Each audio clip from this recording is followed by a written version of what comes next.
ছোট্ট একটা গ্রাম, গ্রামে স্বামী স্ত্রী আর একটা ছোট্ট বাচ্চা নিয়ে সুখের সংসার। তবে ওই সুখ দীর্ঘায়িত হয়নি।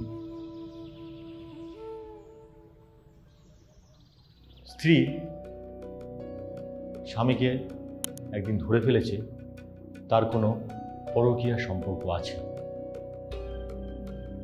সেই জন্যে ওদের মধ্যে দীর্ঘদিন সমস্যা চলছিল। তো একদিন হঠাৎ একটা পুকুরে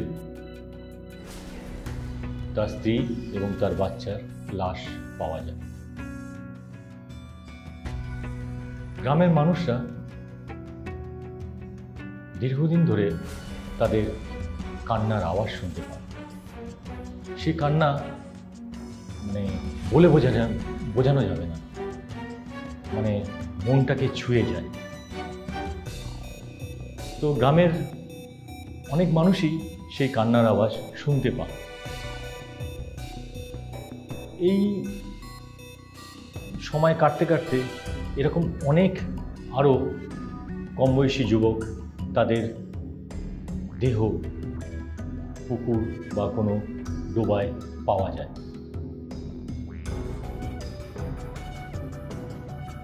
সবাই বলে এটা একটা ভৌতিক রোগ, স্পেকট্রোফেলিয়া। এটা একটা রোগের নাম। বলা হয় মানে ভূতের সঙ্গে একটা সম্পর্কে লিপ্ত হওয়া। তো আজকে এই ঘটনা বলার কারণ একটাই, আজ আমাদের সামনে যিনি উপস্থিত হয়েছেন তার নাম হলো স্বরূপ। স্বরূপ আজকে তার নিজের অভিজ্ঞতা আমাদের শোনাবেন। তো স্বরূপবাবু, আমাদের চ্যানেলে আপনাকে আসার জন্য অসংখ্য ধন্যবাদ। স্বরূপবাবু, এই যে স্পেকট্রোফেলিয়া মানে এটা একটা কোনো মানে গ্রিক শব্দ থেকে আসা, মানে কোনো একটা নাম? হ্যাঁ, আপনি ঠিকই বলেছেন। এটা বেসিক্যালি এটা একটা দুটো গ্রিক শব্দ দিয়ে তৈরি হয়েছে। তবে প্রথম কথা বলে রাখি যে আমি এই বিষয়ে কোনো অভিজ্ঞ বা বিশেষজ্ঞ নই। আমার বেসিক্যালি ইতিহাস জানার ইচ্ছা থেকেই আমি এগুলো নিয়ে পড়াশোনা যেটা করেছি, সেখান থেকে এই জানার ইচ্ছা জন্মায়।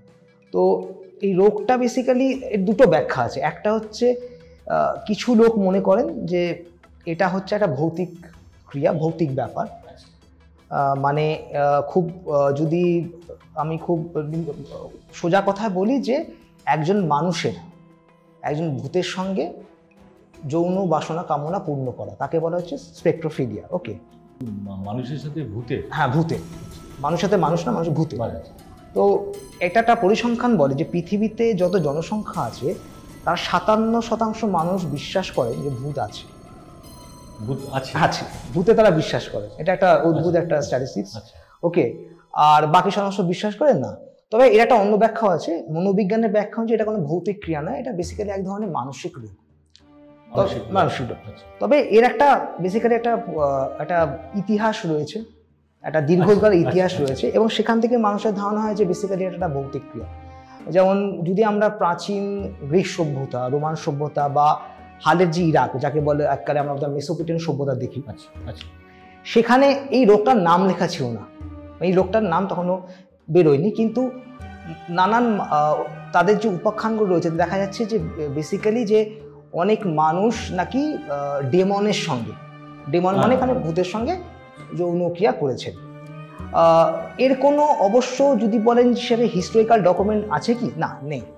সবটাই হচ্ছে এক লোক উপাখ্যান, লোক কথার মধ্যে রাখা। এই বিষয়টা কথা বলি, এটা আমাদের কালচারে দেখান আছে। আমরা যখন ছোটবেলায় পড়তাম যে অসুর আর দেবতার যুদ্ধ, সেটা সব ক্লাসিক সভ্যতাতেই ছিল, গ্রিকেদেরও ছিল, রোমানেও তাই পাবেন, মেসোপটেমিয়া সভ্যতাও তাই পাবেন। অসুর আর দেবতার মধ্যে যুদ্ধ হচ্ছে, দুজনেই চেষ্টা করছে কে প্রভুত্ব স্থাপন করবে। এবং সেই কারণে যখন দেবতার সঙ্গে অসুরা পেরে উঠতে পারছে না, তখন অসুরা বংশবৃদ্ধির চেষ্টা করে এবং তারা চুজ করে বেসিক্যালি মানুষকে।